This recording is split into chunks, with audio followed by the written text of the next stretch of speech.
Hello everyone, आप सबका law वाली के चैनल में स्वागत है। जैसे कि हम अपने इस जो लेक्चर सीरीज़ चल रही थी उसमें कॉन्स्टिट्यूशन का हम लोग पढ़ रहे थे, जिसमें हम लोगों ने इसका इंट्रोडक्शन पढ़ लिया, हिस्ट्री पढ़ लिया, साथ में पार्ट 1 भी पढ़ लिया, प्रीएम्बल क्या है उसके बारे में भी सब कुछ पढ़ लिया। आप हमारे उन वीडियो को भी देख सकते हैं। पहली बात हो गई। दूसरी बात, आज हम लोगों को पार्ट 2 पढ़ना है जो कि सिटीजनशिप है। हमने अपने इस चैनल में सारे और भी लॉ सब्जेक्ट्स को कवर किया है, जैसे हिंदू लॉ हो गया, सारा का सारा हिंदू लॉ हमने कवर कर लिया है। हम लोगों ने जैसे कि कॉन्ट्रैक्ट है और सब भी ऐसे माइन्यूट एक्ट्स हैं, जैसे पॉक्सो है and guardian POCSO, work place पे हरासमेंट, ये सब भी हमारे इस चैनल पे मिल जाएंगे। आप लोग प्लेलिस्ट ज़रूर देख लीजिएगा। और चलिए स्टार्ट करते हैं हम अपना पार्ट 2। चलिए बैरक ले लीजिएगा, विदाउट बैरक बहुत टफ है पढ़ना भाई। Part 2 citizenship. अब ये सिटीजनशिप क्या मसला है, पर एक चीज़ का आपको इंटरेस्टिंग ये बता दूं, जब हमारा कॉन्स्टिट्यूशन बन के तैयार हुआ था, मतलब संविधान बन के तैयार हुआ था, उसके कुछ कुछ आर्टिकल्स तुरंत कमेंट्स में आ गए, तुरंत फोर्स में आ गए, है ना, मालूम होगा आपको। तो उनमें से जो हमारा पार्ट 2 है जो कि सिटीजनशिप से रिलेटेड है, उसमें हमारे सेक्शन 5 से लेकर 11 तक है। जो ये सिटीजनशिप का जो आर्टिकल है वो हमारे जो कॉन्स्टिट्यूशन बना था तभी से ही वो कमेंसमेंट में आ गया था, है ना। चलिए अब इसका ये थोड़ा सा जनरल ये तो जानना चाहिए कि कब से ये लागू है। तो ये हमारे उसी टाइम से ही लागू हो गया था। आर्टिकल 5 खोल लीजिए। इसका थोड़ा सा और मैं हिस्ट्री दे देती हूँ।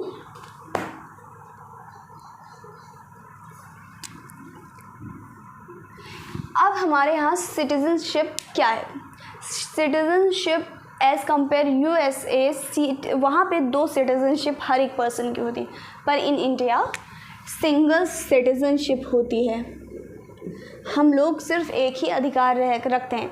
अब क्या है, जो USA है वहाँ पे 2 स्टेट और सेंट्रल की अलग अलग उन्हें मिलती है सिटीजनशिप, पर इंडिया में सिंगल सिटीज़न मिलती है। अब ये सिंगल सिटीजनशिप कहाँ से बोरो किया गया था? ये हम लोगों ने ब्रिटेन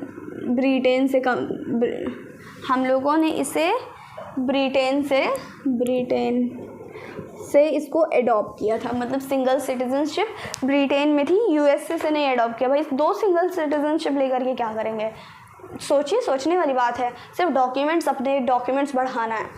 इसलिए हम लोगों ने, मतलब जो हमारे संविधान के मेकर्स हैं, उन्होंने सिंगल सिटीजनशिप का रूल लिया था। ठीक, चलिए अब बुक पढ़ते हैं। पहला आर्टिकल बोलता है citizenship as commencement of constitution. जैसे मैंने बताया, जब कमेंसमेंट हुआ था, प्रारंभ हुआ था हमारा कॉन्स्टिट्यूशन, तभी ये लागू हुआ था। At the commencement of constitution every person who was domicile in the territory of India and. देखिए इस आर्टिकल के अंदर, देखिए कभी कभी आर्टिकल की जगह सेक्शन निकल आता है, तो आप समझ जाइएगा कि मैं आर्टिकल ही बोल रही हूँ। ठीक, अब इसमें ये बताया है कि जो पर्सन इस कमेंसमेंट एक्ट के टाइम, मतलब जब ये आर्टिकल कमेंस हुआ था, उस टाइम जो पर्सन इंडिया की टेरिटरी में रह रहे थे या कुछ आगे चीज़ें दी हुई हैं, अगर था वो चीज़ें कवर करता है, तो वो पर्सन इंडियन है। यानी इस सेक्शन में डिफ़ाइन किया गया है इंडियन होने के लिए क्या क्या रिक्वायरमेंट्स हैं। ठीक, चलिए अब इसको जानते हैं क्या क्या रिक्वायरमेंट्स है। पहला, who was born in territory in India, जो कि बॉर्न हुआ है इंडिया में, इंडिया की टेरिटरी में, पहला। दूसरा, either of whose parent was born in territory of India, parents अगर उसके बॉर्न हुए हैं इंडिया की टेरिटरी में वो। थर्ड, सी बोलता है who has been ordinarily resided in the territory of India for not less than 7 years immediately preceding the such commencement shall be a citizenship। देखिए अगर कोई भी पर्सन, ये ए है, ये बी है, ये सी है, 7 ईयर, पहले तो ये काफ़ी कम था पर अब जा कर के ये 7 ईयर्स हो गई है कि आपको इतना किसी भी रहना ज़रूरी है। अब इसको थोड़ा सा समझते हैं। कोई भी इंडिया में बॉर्न हुआ है, फॉर एग्ज़ाम्पल मैं यहाँ पे बॉर्न हुई हूँ, मैं इंडिया में बॉर्न हुई हूँ तो मैं इंडियन हूँ, ठीक है। सॉरी,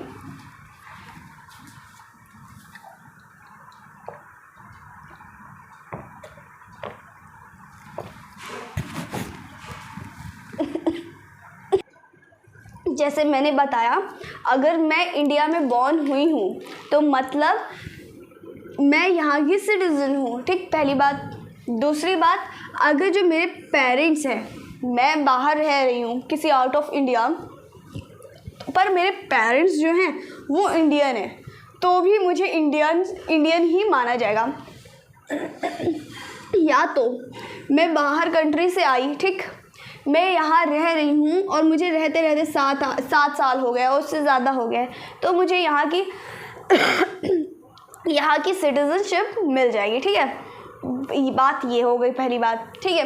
अब जैसे आप लोगों ने अक्षय कुमार का देखा होगा, वो कैनेडियन है एक, पर आप जा कर के फ़िलहाल 2023 में उन्होंने सिटीज़नशिप इंडिया की ले ली। कि कैसे ले ली? ऐसे तो ले नहीं ली भाई, कितने सालों से वो पर्सन यहाँ पे रह रहा है, उसके बाद उसने अपनी सिटीज़नशिप, जो इंडिया की सिटीज़नशिप थी, उसे लिया है। और देखिए कुछ चीज़ें होती है, फुलफ़िल करना बहुत ज़रूरी है ना। तो ये हो गया आर्टिकल 5 हमारा। आर्टिकल 6 है right of citizenship of certain provision who have migrated to India from Pakistan.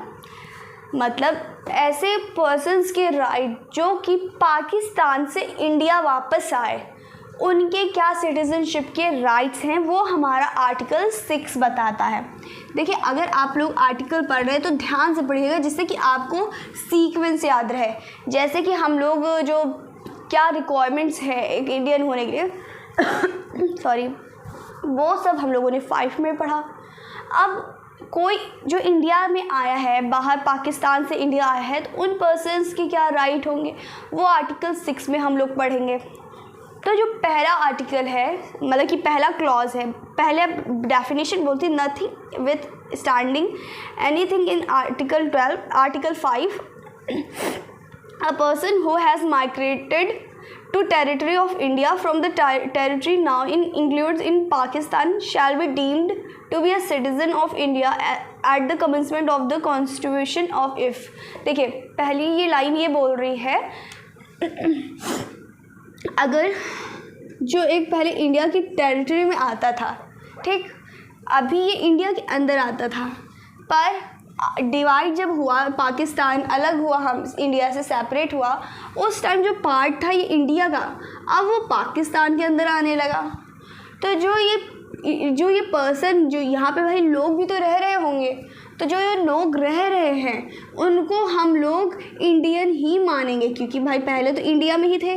अगर जिन्हें इंडिया में नहीं रहना, वो पाकिस्तान में चला जाएगा। पर वो पर्सन जो पाकिस्तान के एरिया में आ गया है, पर वो अब वापस इंडिया के टेरिटरी के अंदर आ गए, तो उनको भी हम लोग मानेंगे, उसे डीम्ड किया जाएगा, वो इंडियन ही है, ठीक। ए बोला जाता है he or either of his parent or any of his grandparent was born in India was defined in Government of Indian Act 1935। देखिए जो गवर्नमेंट इंडियन एक्ट था 1935 का, तो उसके अकॉर्डिंग अगर किसी के पेरेंट्स, जो ग्रैंड पेरेंट्स हैं, वो इंडिया में बॉर्न हुए थे, ठीक, अगर वो इंडिया में बॉर्न हुए थे, उनको भी हम लोग इंडियन ही मानेंगे। बी बोलता है, देखिए बी के लिए थोड़ा सा हिस्ट्री में जाते हैं। जब हम लोग क्या होता है, इंडिया का पार्टीशन होता है, पाकिस्तान और इंडिया में डिवाइड होता है, तो क्या होता है, जो टेरिटरी इंडिया के अंदर थी पाकिस्तान में चली गई, तो जो पर्सन थे इंडिया में आया तो उन्हें इंडियन डीम्ड किया गया, माना गया, है ना। पहली बात ये हो गई। और दूसरी ये हो गई, अगर किसी के पेरेंट्स, ग्रैंड पेरेंट्स इंडिया में बॉर्न हुए, वो भी इंडियन होंगे। लेकिन क्या हुआ, जब पाकिस्तान अलग हो गया तो उसके बाद पाकिस्तान, इंडिया, तो जब अब तो ये दोनों अलग हैं, यानी अब देखिए पाकिस्तान और इंडिया से कितना झड़प चलती ही रहती है, करता पाकिस्तान ही है। पर देखिए तो फिर क्या हुआ, कुछ रेगुलेशन, कुछ एक्ट लेकर के आएगा, रेगुलेशंस लेकर के आए। अगर उसके बाद आप आते हो तो आपको ये चीज़ें रिक्वायरमेंट है, आपको फुलफ़िल करनी होगी। तो पहला, जैसे कि ये बोलता है, अगर कोई भी पर्सन 19 जुलाई 1948 में आ चुका है इंडिया के अंदर, पाकिस्तान से इससे पहले आ चुका है इंडिया के अंदर, उसे इंडियन माना जाएगा। उसके लिए कोई रिक्वायरमेंट्स नहीं थी। पर बोलते हैं नेक्स्ट जो क्लॉज है, बी का सब क्लॉज है 2, वो बोलता है जो इसके बाद आए हैं, 19 जुलाई 1948 के बाद आए हैं, उनको रजिस्टर कराना पड़ेगा एज अ सिटीज़न। अब गवर्नमेंट ने, जो हमारी गवर्नमेंट थी उस टाइम, उसने अपॉइंट कर दिया था ऑफिसर इन सब को, कि मतलब कि इन सब कैसे आएंगे। गवर्नमेंट के बिहाफ पे ये ऑफिसर्स को अपॉइंट किया गया है। अब वो ऑफिसर्स उन सिटीजन्स का जो वापस आए हैं उनका वो रजिस्ट्रेशन करेगा। मतलब आप अगर कोई भी पर्सन इससे पहले आ गया है, नो प्रॉब्लम, आप आ गए हो, आप यहाँ पे स्टे करो, कोई प्रॉब्लम नहीं है, कोई रिक्वायरमेंट नहीं। पर अगर आप इसके बाद आए हो तो जो गवर्नमेंट ऑफ इंडिया के थ्रू ये जो ऑफिसर बनाए गए हैं, आप उनसे आप रजिस्टर कराओगे, रजिस्ट्रेशन कराओगे। आप उसके बाद जो भी प्रोसीजर था उसको फॉलो करने के बाद आप एक आप सिटीज़न इंडिया के माने जाओगे, ठीक। अब इसमें ये बोलता है जो provision provided that no person shall be so registered unless he has been resided territory of India for at last 6 months immediately preceding the date of his application। अगर कोई भी पर्सन इंडिया में से 6 मंथ रह जाता उस time, तो उसको डीम कर लिया जाता कि वो इंडियन है। मतलब वो अब इसने इंडिया की सिटीज़नशिप ले ली है कि मतलब 6 मंथ रह गए और तुमको भाई तुम्हें सिटीज़नशिप मिल जाएगी। ये उस टाइम का टाइम था।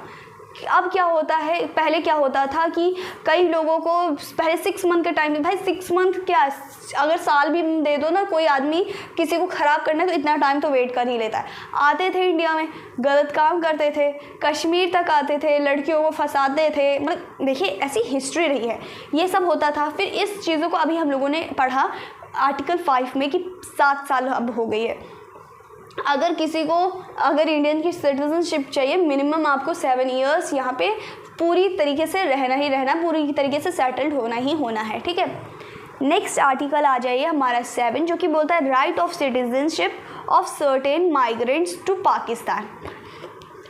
मतलब देखिए जो पाकिस्तान से उन पर्सन, रुकिए इसको रफ कर देते हैं।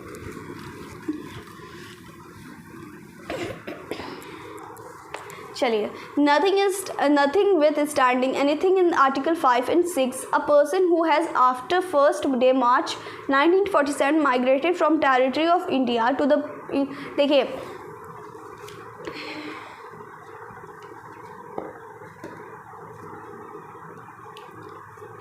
जब डेट ये लिखी है 1st डे मार्च 1947, अगर कोई भी पर्सन इंडिया की टेरिटरी से पाकिस्तान चला गया है, मतलब पाकिस्तान की टेरिटरी में चला जाता है, तो जैसे कि अभी हम लोगों ने बताया आर्टिकल 6 के अंदर ये पढ़ा कि जैसे कि ये टेरिटरी है इंडिया की, जब यहाँ पे पार्टीशन हुआ इतना ये पाकिस्तान निकला, तो ये जो पाकिस्तान के अंदर कुछ पर्सन्स मतलब कि फैमिलीज़ रही होंगी, अगर उनको इंडियन ही रहना है तो वो इस टेरिटरी के अंदर आ गए। लेकिन अब जिन्हें इंडिया के अंदर नहीं आना है वो टेरिटरी के अंदर आएंगे, नहीं आएंगे। तो वो जो टेरिटरी अब पाकिस्तान की है तो वहाँ के पर्सन वो इंडिया के नहीं माने जाएंगे, वो पाकिस्तान के ही माने जाएंगे। ठीक। दूसरा ये बोलता है अगर प्रोवाइडेड दैट, मतलब प्रोविजन बोलता है provided that nothing in this article shall apply to a person who after having so migrated to the territory now include Pakistan has return to the territory of India under permit. मतलब देखिए क्या होता है, अब इसी को ही समझते हैं। ठीक। अब जैसे कि जो पर्सन इंडिया में वापस नहीं आए, पाकिस्तान की टेरिटरी में ही थे, और कुछ जो पर्सन थे माइग्रेट कर गए पाकिस्तान, मतलब पाकिस्तान की टेरिटरी में चले गए, पर अब उनको वहाँ पे भाया नहीं। आप लोगों ने वो सुना होगा ना, जब इंडिया पाकिस्तान से इंडिया वापस आ रहे थे बहुत ज़्यादा लोगों को परेशानी हुई थी, काफ़ी मार धाड़, कई लोग मर गए थे। इस टाइम जब लोग इंडिया में वापस माइग्रेट करके आए थे, तो अब माइग्रेट करके आए हैं जो हम लोगों ने अभी 19 और 9 हम लोगों ने एक डेट पढ़ी थी जो कि है 19 जुलाई 1948 की। अगर उससे पहले आ गए तो नो प्रॉब्लम, उसके बाद अगर वापस इंडिया में आए हो तो वो परमिट के हिसाब से आओगे। तो अगर परमिट के हिसाब से आप आए हो तो आपको इंडियन ही माना जाएगा, आपको इंडियन डीम कर लिया जाएगा। ठीक। अब आ जाए हमारा आर्टिकल 8 जो कि बोलता है right of citizenship of certain person of Indian origin residing outside India. अब ये क्या बोलता है, ये थोड़ा सा ये बोलता है अगर कोई भी पर्सन जो कि है इंडियन पर वो बाहर देश में रह रहा है तो क्या उसकी इंडियन सिटीजनशिप को ले लिया जाना चाहिए। तो वही ये सेक्शन क्लियर करता है, आर्टिकल क्लियर करता है अगर कोई भी पर्सन इंडिया के बाहर रह रहा है, जो कि इंडिया में ही रहता था पर अब जाकर के भारत के बाहर रह रहा है, तो उसको सिटीजनशिप, उसकी सिटीजनशिप नहीं जाएगी। ठीक। तो इसको पढ़ते हैं। Nothing with standing anything in article 5 any person who और ईदर ऑफ दोज पेरेंट और any of whose grandparent was born in India or defined in Government of India Act, जैसे कि हम लोगों ने भी प्रीवियस पढ़ा, जो भी गवर्नमेंट इंडिया एक्ट के अंदर जो भी डिफाइन किया गया है, हमारे ग्रैंड पेरेंट अगर बॉर्न होते हैं तो वो भी हम इंडियन ही माने जाएंगे, है ना। And who was ordinary residing in outside so defined deem. देखिए सिंपल सी बात यही है, अगर कोई भी पर्सन आउटसाइड इंडिया में रह रहा है, ठीक, अब मान के चलिए मैं बॉर्न हुई उसी टाइम से ही मैं यूएसए में रह रही हूँ, पर जो मेरे पेरेंट्स हैं, मेरे माँ पापा हैं, मेरे ग्रैंड फादर मदर हैं, अगर वो इंडिया में बॉर्न हुए थे और ग्रैंड फादर का जो हम लोगों ने ग्रैंड पेरेंट्स का पढ़ा था वो इंडियन जो गवर्नमेंट एक्ट है 1935 का, उसमें जो भी क्राइटेरिया है उसके हिसाब से भी हम जो होंगे, मतलब मैं जो यूएसए में रह रही हूँ मैं भी इंडियन ही मानी जाऊँगी। अगर मैं चाहूँ कि मैं यहाँ पे रहना चाहती हूँ, मैं इंडिया में रहना चाहती हूँ, तो मैं इंडियन सिटीजनशिप आराम से अवेल कर सकती हूँ। ठीक। आ जाइए हमारा next article 9, person voluntarily acquiring citizenship of foreign state not to be a citizen. देखिए अब जैसे क्या हुआ, मेरे पेरेंट्स तो इंडियन थे, इंडियन में बॉर्न हुए, मेरे ग्रैंड पेरेंट्स इंडियन थे, बॉर्न हुए इंडिया में। ठीक। जो मेरे पेरेंट्स थे वो मुझे लेकर के चले गए यूएसए। अब यूएसए में मैं बड़ी लिखी सब हुआ, मैं अपना करने लगी, तो फिर मुझे यूएसए अच्छा लगने लगा। ठीक। अब मैंने क्या किया, यूएसए में ही मैंने अपनी सिटीजनशिप ले ली। ठीक। पहली सिचुएशन ये हो सकती है। दूसरी ये सिचुएशन हो सकती है, जो मेरे पेरेंट्स थे वो पहले इंडिया में रहते थे, अब जाकर के फॉरेन में रहने लगे हैं, फॉरेन की जो भी रिक्वायरमेंट्स थी वो फुलफ़िल की और साथ में उन्होंने सिटीज़नशिप ले ली। इन दोनों ही क्राइटेरिया में जो इंडियन होता है, जो सिटीज़न इंडिया का सिटीज़न माना जाता है, उसको नहीं माना जाएगा, वो इंडियन उसको नहीं माना जाएगा। जब तुमने वॉलंटरली अपनी सिटीज़नशिप किसी अनदर कंट्री में ले ली है तो फिर क्यों सिटीज़नशिप मानी जाएगी, राइट। तो ये हो गया हमारा आर्टिकल 9।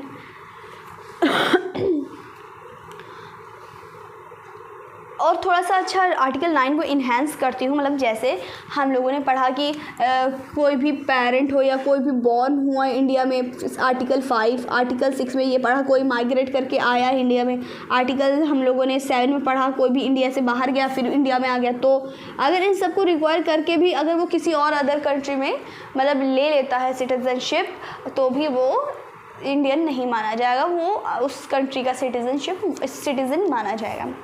आर्टिकल पढ़िए अब 10, continuance of right of citizen. देखिए, every person who is or is deemed to be citizen of India under the any foreign provision of parts shall subject to provision of any law may be provide parliament continuance. देखिए, अब parliament, भाई parliament के पास बहुत power है, आपको मालूम है, basic structure नहीं छू सकती लेकिन पावर तो बहुत ज़्यादा है। अब जैसे कि आप लोग इस टाइम एनसीटी के न्यूज़ सुन ही रहे होंगे, दिल्ली वाला केस, कि गवर्नर जनरल के पास पावर होगी सिविल सर्विसेज की, कि हमारे चीफ मिनिस्टर के पास होगी जो केजरीवाल जी हैं, मतलब कोई भी चीफ मिनिस्टर कोई भी हो, है ना। तो क्या हुआ, उन्होंने हमारे पार्लियामेंट ने बिल ही ला दिया, अध्यादेश ही ला दिया, तो पावर तो बहुत है ना।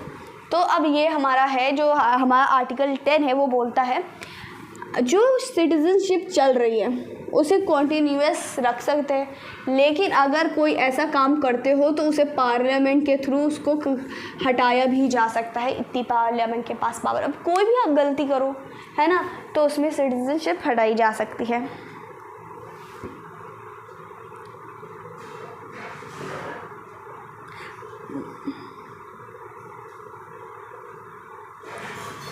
मतलब सॉरी, मैं ये मतलब बोल रही हूँ, अगर कोई भी सिटीज़न है इंडिया का, नॉर्मली देखा जाए तो अगर वो किसी भी अपने किसी फॉरेन कंट्री में गया, उसने सिटीज़नशिप ले ली, वो तो सिटीज़न नहीं रहेगा। अगर यहाँ पे क्या करता है, कोई क्राइम करता है, क्या इससे सिटीज़नशिप चली जाएगी? तो इससे सिटीज़नशिप नहीं जाती है, ठीक। आर्टिकल 11 हमारा बोलता है जो parliament to regulate the right of citizenship by law. जो हमारी पार्लियामेंट है वो हमारे सिटीज़नशिप के लॉ को बनाएगी, जो भी करना होगा इसकी, जो हमारा मतलब कि जो भी इसका रूल्स और रेगुलेशन बनाने के पास, जो बनाने का पावर हमारे होम मिनिस्टर के पास होता है। अब होम मिनिस्टर कोई भी हो, इस वक्त अमित शाह जी हैं, कल को कोई और होंगे, है ना, तो उनके पास पावर है कि सिटीज़नशिप पे जो भी अमेंडमेंट, जो भी चीज़ें ले आ सके, है ना। अभी आप लोगों ने देखा था कि जब वो क्या आया था, सिटीज़नशिप वाला बिल आया था, उसमें बहुत ज़्यादा विरोध हुआ, तो उसको इस टाइम थोड़ा सा रोक दिया गया है, लेकिन ये तो होम मिनिस्ट्री के अंडर आता है, तो वो कुछ भी कर सकती है। लेकिन कुछ भी करने का मतलब ये नहीं है कि जो लोगों के हित में नहीं है वो भी कर देगी, है ना। हम लोगों ने इस पार्ट में अपना सिटीज़नशिप का पार्ट कंप्लीट कर लिया है, जो कि 5 से 11 तक के था, और जो अब हमारा पार्ट 3 शुरू होगा, अब वो नेक्स्ट वीडियो में पढ़ेंगे। और आपको कैसा लगा लेक्चर, इसको ज़रूर कमेंट कर दीजिएगा, जिससे कि हमें समझ में आएगा कि कुछ चीज़ें इन्हांस करना है या मतलब कि कुछ इम्प्रूवमेंट करना हो, कुछ भी। और अगर समझ नहीं आए तो भी आप कमेंट कर सकते हैं। हमारे इंस्टाग्राम, फेसबुक, टेलीग्राम पे भी आप जुड़ सकते हैं, उस पर भी मैसेज कर सकते हैं। हमारा व्हाट्सएप ग्रुप भी है, व्हाट्सएप पे भी आप ज्वाइन हो सकते हो। और हमारे इस चैनल को सब्सक्राइब जरूर कर लीजिएगा, जिससे कि डायरेक्टली आप पे जो भी नोटिफिकेशन हो मिल जाएगी, बेल आइकन दबा दीजिएगा। Thank you.